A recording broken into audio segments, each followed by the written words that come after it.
Well, you know to worry when Andy doesn't announce who's going to be talking. You get me this morning. I know most of you. I'm Nathan Sparks. Been a member of the church for about 24 years or so. Got a wonderful wife, Ellen. You'll see a little bit about her. And I guess this is what happens when you decide to get baptized at age 57. Pat was kind enough to ask me to speak, and I'm just pleased to be here with you. I'm going to go through just a small book here. My lovely sister-in-law put this together, so we're just going to go down memory lane. But in all seriousness, I have prepared a few remarks, and I want to get to it because there's a lot here, and I'm going to go too slow. So, and he's going to teach me that that's not set up, but he is back. No, because I turned it off. You know, I've never done AV in this room before. See how easy David makes it look? So this is a photograph of my mother and her brothers and a dear older sister to her. My mother's name was Dorothy Ruth Guti, and she was born in 1924. She has two younger brothers who did, still do in heaven, Tilford and Joseph Carl. And their father was not around with them during the Great Depression. He didn't survive his alcoholism. He left. And my mom's granny, her mother, and her Aunt May raised her and her brothers.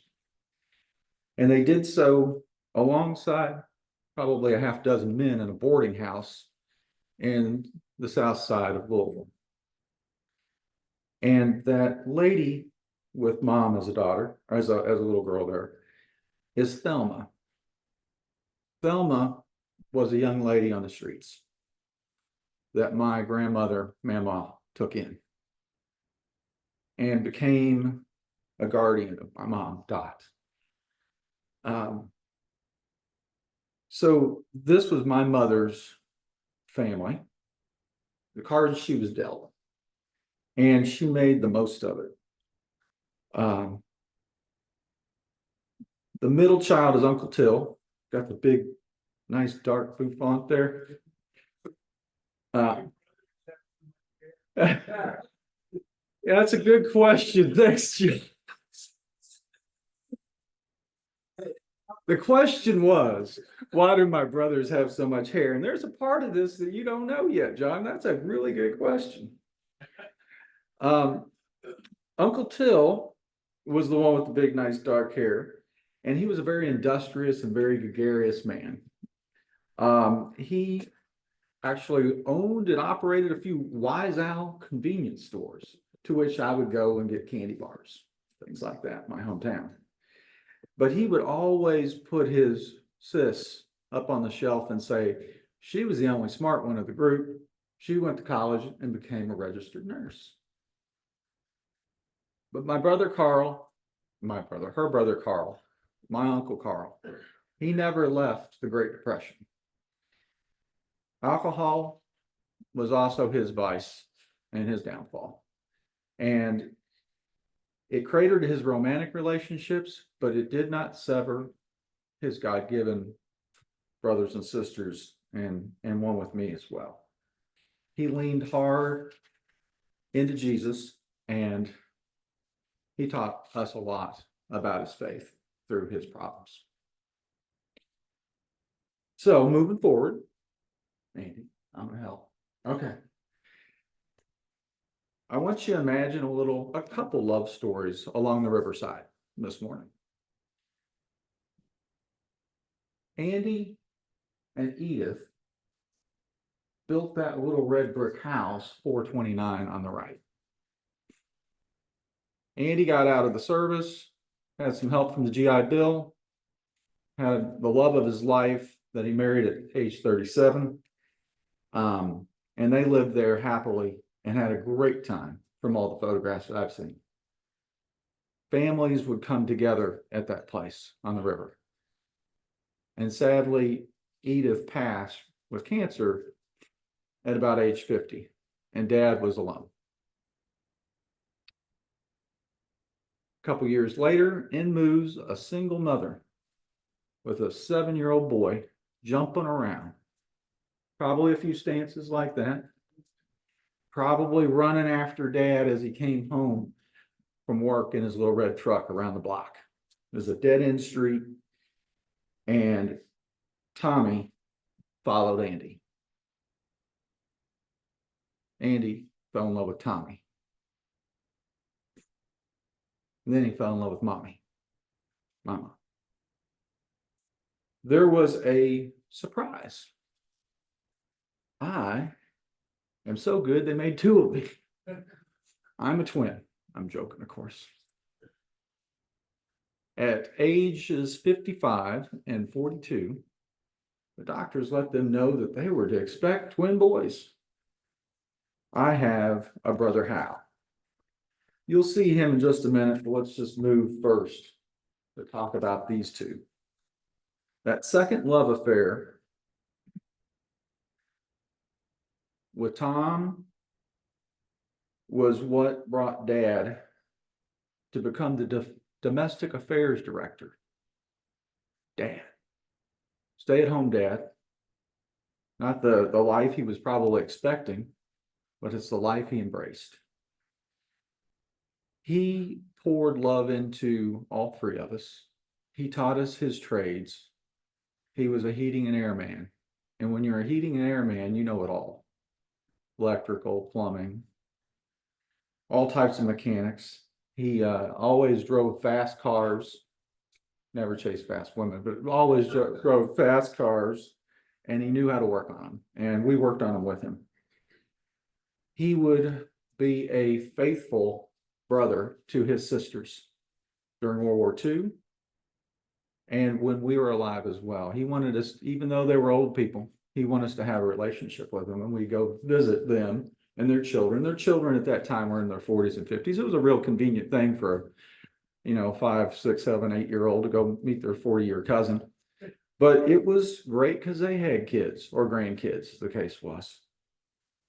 And when you also have a dad that was my age, you attend quite a few funerals.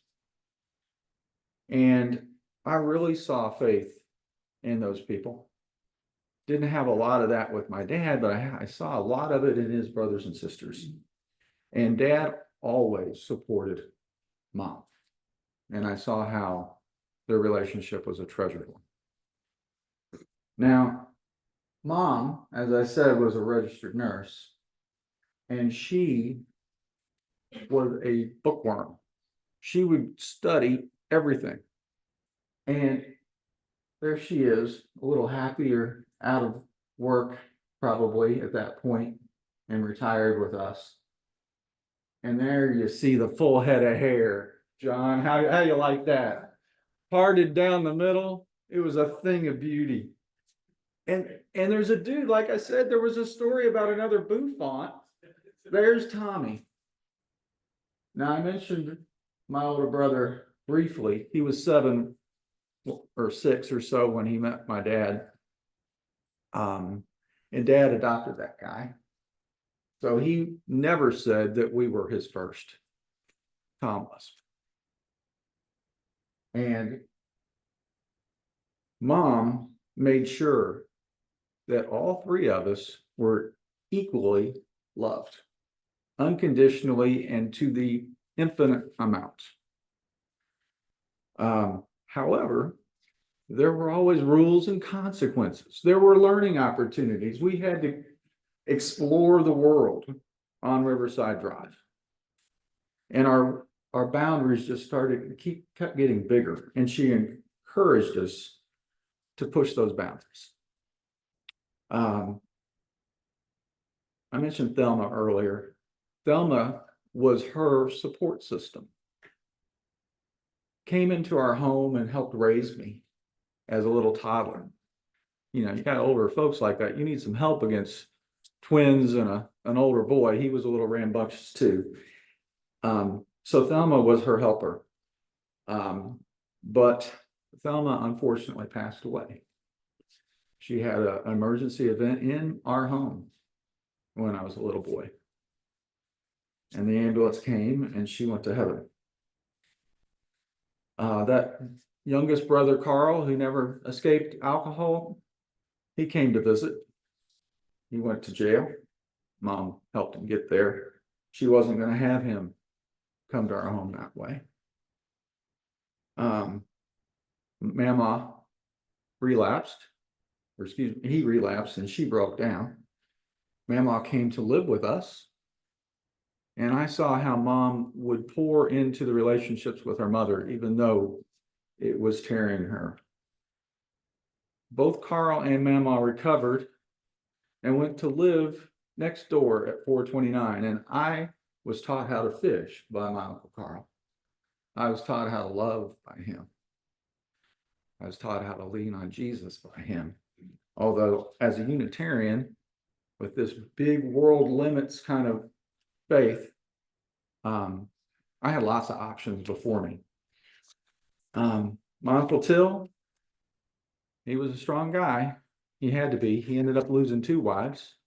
First to cancer. The second, because his wife, Ellen, lost a son in a tragic accident. My cousin died climbing a tree. He was 13, I was 15. Hal and I were pallbearers. So I saw quite a bit of what I would say hell when I was little. I was a red devil. I was in Jeffersonville.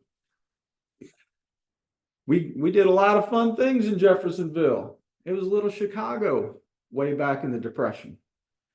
It was a tough town, but I was a cheerleader. People saw smiles on my face. I was unconditionally loved. I was with my brother Hal. We were on stage all the time. When you're an identical twin, you're always in the middle of everything. So we actually went to competition. I was never strong enough to do that. That was when we brought the captain of the football team in. He showed us all up. But we had a great time. There were 16 of us, and we had a lot of fun. So for some reason, they asked that I speak at the baccalaureate. And I read from something that was always immediately available to me in the house. It's called, we called it Desiderata. It was probably Desiderata. Help me, Phil. Things desired. Well, there were a lot of probably undesirable things I was doing, but I read this, and I'll read it briefly, and I need to keep going. But go placidly amid the noise and haste, and remember what peace there may be in silence. As far as possible, without surrender, be on good terms with all persons. Now, Max Ehrman wrote this in 27, and he goes on and talks about a lot of life things. But for those high school graduates, I jumped down to this kind of area. Beyond a wholesome discipline, be gentle with yourself. You are a child of the universe, no less than the trees and the stars. You have a right to be here. And whether or not it is clear to you, no doubt the universe is unfolding as it should. Therefore, be at peace with God, whatever you conceive him to be. Be careful. Strive to be happy as it finishes. My Unitarian mother read that a lot to me. I took that with me into college. I didn't always go placidly. I was still very hasteful, but I met Ellen senior year. We were away in Indianapolis. She captivated my heart, everything about me. And after graduation, she took me back to New York to meet her friends. She had been there the year before, and you guys can tell where we are, right? Empire State. That is a grainy photo because it was in my wallet for a couple decades. But it's one of my favorites. Her mom and dad helped us marry in 92, so just about 3 years later.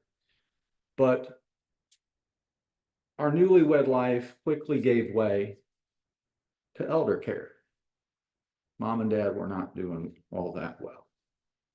I was living in Indianapolis, we both were. Mom and dad were still home in Jeffersonville, down near Louisville, Kentucky.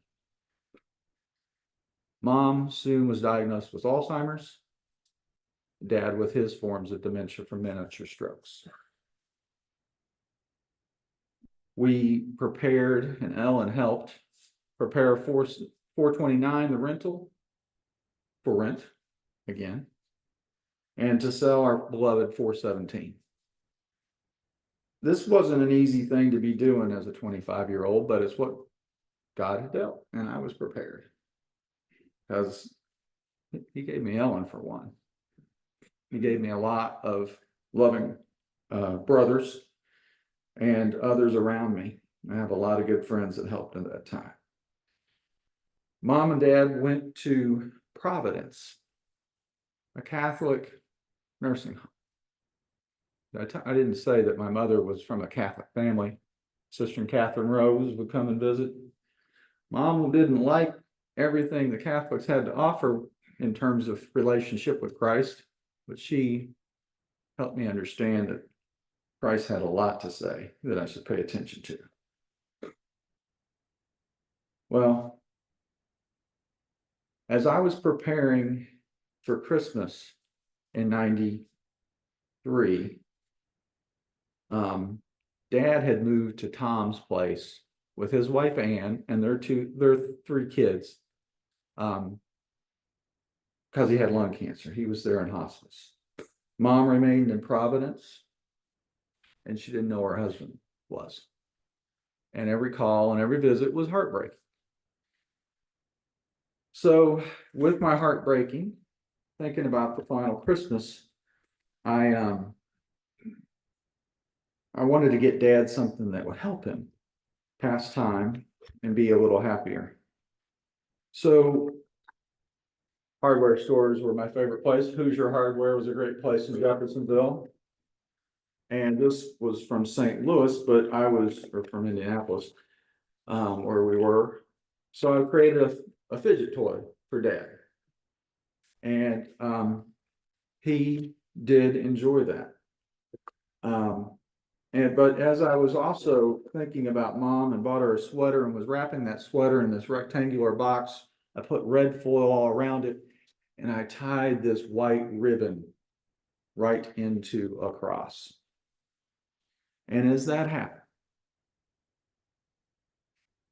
I became strangely warm. I was embraced. And this song was playing.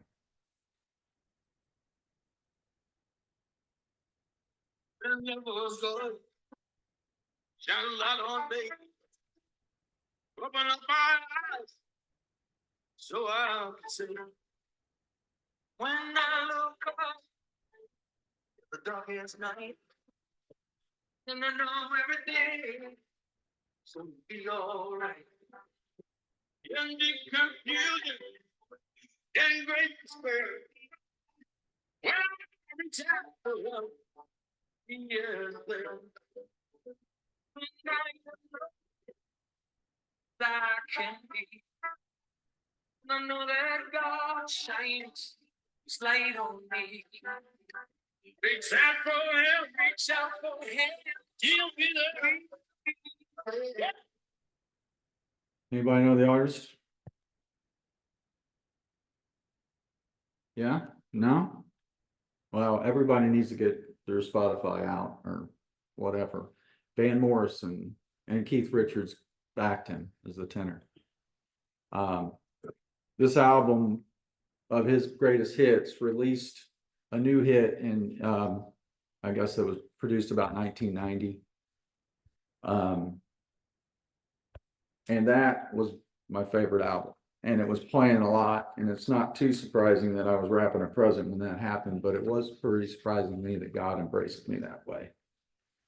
So, off to visit mom and dad. So the fidget spinner was a hit, you can see. And things were happy with mom when she was with dad. She was back to herself. She was seeing us. She knew us. She remembered, and we reminisced. And separating them was one of the toughest things to do when the visits were over. And when dad passed, about 6 weeks later, my older brother called me on my birthday because he passed on Hal and my birthday, which will always bring us together in that. It's okay. And what's more okay is that mom, that Unitarian, had a dear friend named Gloria who had a pastor as a husband. They were my cousins and my aunts and uncles, and we'd go visit them all the time. So Dick Fincham officiated at my father's funeral. And in this wonderful book that my brother and sister-in-law put together, his words are here, but I wrote a few here that I'm going to share with you. Dick Fincham shared John 16:22. Now therefore have sorrow, but I will see you again, and your hearts will rejoice, and your joy no man taketh from you. So Dick then, having a relationship with dad, been in our home, and dad had fed him many, many times. He was a good, jolly man. He said that human beings do not belong to one another. We are God's children. We belong to him. It's by sheer grace that we are together for a time, a little while. We receive God's gift of another person in our lives. We cannot hang on or refuse to let go of one of God's children when he calls. Andy Sparks was a gift, one of God's tiny children. And for a time, God gave his child to this world. Now, to be clear, this is my child. And that's Ellen, of course. In order that two human beings might have a child, and later that a woman may have a husband, and that child may have a father, and their children might have a grandfather. Dick Fincham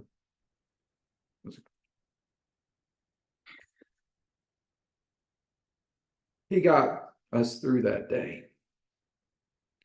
We took mom from that place and decided that Tom and Ann and Rick and Miss and Sarah, his kids, had done enough for that time, and that mom's time was to move from Providence to Hooverwood.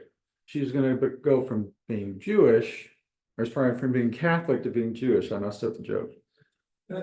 So at Hooverwood in Indianapolis, I would walk in and they would always say shalom. Peace was in that place. Peace is what mom found. Her worry and anxieties gave way to a peace at Hooverwood. God would then call me and my work to St. Louis. St. Louis was mom's final place. It was a place where Hal was living.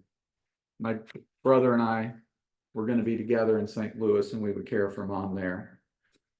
Unfortunately, I was called away again with work and needed to move to Dallas, without mom and without Ellen for a time. And after Christmas, in a cold early January day, Hal called me and told me to get back. Mom was not going to last much longer. So, airline ticket, car, airport. On the way, played my Van Morrison. got to the airport, saw Hal. He hugged me. I knew she had passed. She passed as I was driving to the airport. Was in the van. So in great despair, I would continue to reach out. And Hal and I and Tom, this time, found the strength to share Mom's service. So I'm going to take you through this service. I'm just kidding. But this was the service that we put together with a Unitarian pastor who didn't know Mom. It didn't go as well when he got up there. But it did go well when we were there. And that room was full of our friends, full of people who Mom also loved unconditionally in our lives. So it was time for me to embrace some new parents. I had just been married, and I was given the gift of the Megleys. Daryl is there with his mother on a visit we took to Kansas. They're Kansans. Eula, Holden, Sophia, and Owen there. She is a doer. When they come to town, and they came to town a lot, they would tell us when they were coming, but wouldn't tell us when they were leaving. And I was good with that because Eula makes the best homemade bread and cinnamon rolls and pies, and I don't get pies at home except when Eula's there. And anything and everything they helped us with. But most importantly is they helped us with the things that my mother knew was so vital. And that was to pour love into children. They would come with projects. They would come with patience when we didn't have any. And I know that it's tough to be in a town without your parents nearby. But I think there's a blessing in having remote relationships if you will leave the door open for extended stays, not rush things, things where people can really build relationships. So that did happen. I don't know where my pages are now, but it doesn't matter. I know this anyhow. So they would come for Easter. We'd take photographs in the basement, put up a nice little Photoshop back when digital cameras were a little clunky. And they're filled with, there were always peeps and chocolate and all that stuff. So you gotta have peeps. And we would spend time in this church. And this church was our haven. The kids were in here when the sanctuary was being built, front row. They couldn't move. It was going to be front row, and they were paying attention and they were enjoying the service. None of these pictures are going to be old because the old guy's up here. These are all beautiful photos of earlier. And this church is a beautiful place, pouring in love to these folks. Sometimes pouring potatoes on the ground. That lady in the blue is Ann Guckert. Ann Guckert ran missions. Wiley Stevens asked me to run Great Day of Service one year, and Ann Guckert's like, St. Andrew's Society does gleaning out of the fields, and I think we ought to get a potato drop, Nathan. And I'm like, sure. So we dropped more potatoes on the ground than I think we could bag in about 6 hours. It was a full Great Day of Service. And then Katrina happened, and we all went down to South Mississippi. Does anybody see a familiar face in there? Oh, yeah. Yeah. See Savory, Mildred? Lots of dark hair on him. Look at that. He could have really grown that up. Where's Brian? So faith became a part of my life. It had not been deep there, but Ellen helped it be. And the church and its pastors helped it be there. And I took that faith into what became AT&T. I started at Southwestern Bell, lots of mergers. I don't know if you ever seen the Stephen Colbert bit with how AT&T was reassembled. I was involved with a lot of that. I joined in 91 and left in 2017. It did all the reacquiring, growth by acquisition, and then by cuts. I spent a lot of time in offices saying, sorry. It was not easy, especially for a ENFP, extroverted, intuitive, feeling and perceiving guy. Phil's another. I think about 3% of men are. A lot of women, but about 3% of men. So when next generation mentoring happened, thanks to Pat Morgan. Pat's here. Saw you a million times. My head. Well, at the end of the mentoring cycle, about 10 months, there was a retreat in which you go off and you spend an hour with God and you ask for a call, some things to give up too.